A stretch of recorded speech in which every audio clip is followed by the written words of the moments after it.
Hello, and welcome to Access Made Simple, creating accessible Microsoft Word documents.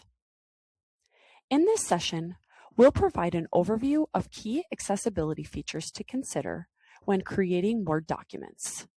Be sure to follow along with our accompanying sessions, where I will guide you step by step on how to implement each of these features in Word.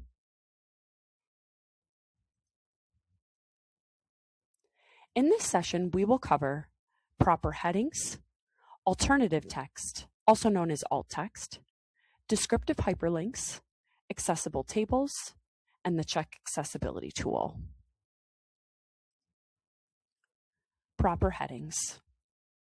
Why are headings important? Headings help to break up content, providing document structure and organization, making it easier to find information and reduce cognitive load. Headings also help to improve navigation. Properly labeled headings allow users to easily toggle through sections using either the navigation pane and/or keyboard commands. Headings also help to create logical content hierarchy. When working with heading styles, it is easiest to utilize these four: title, heading 1, 2, and 3. There should be one title per document, as this is going to represent the overall document name. Heading 1 is any main topic, heading 2 is any subtopic to heading 1, and heading 3 is any subtopic to heading 2. Alternative text. What is alternative text, also known as alt text? Alt text is a brief description of an image accessed by a screen reader, but not visible to a sighted user. Best practices for alternative text. Always interact with an image, meaning an image should either have a descriptive alt text or be marked as decorative. When an image is marked as decorative, it means there is no relevant learning content connected to the image, as it is there for aesthetic purposes only.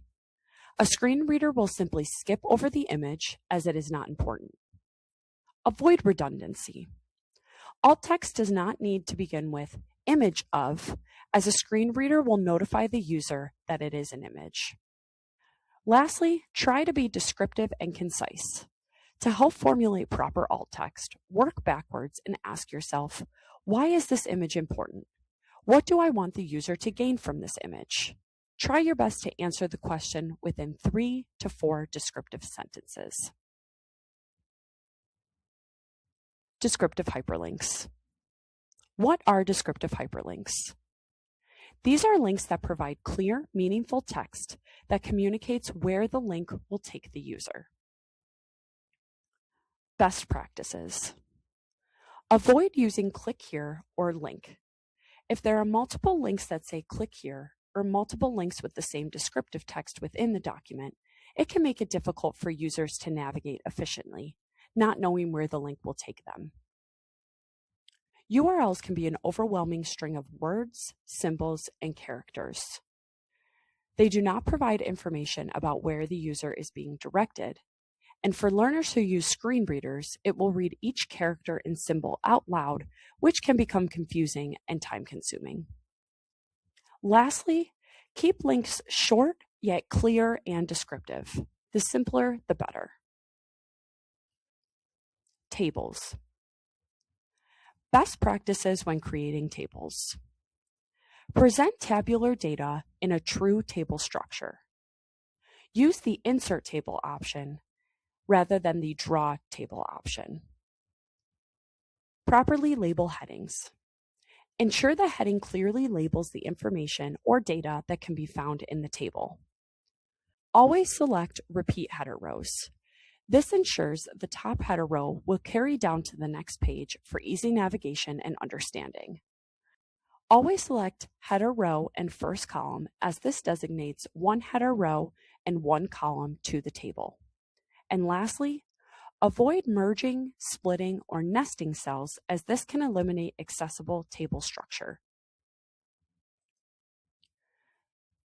The Check Accessibility tool. When should this tool be used? This tool can be used anytime throughout the documentation creation process. Check to make sure content meets accessibility guidelines. Where can this tool be located?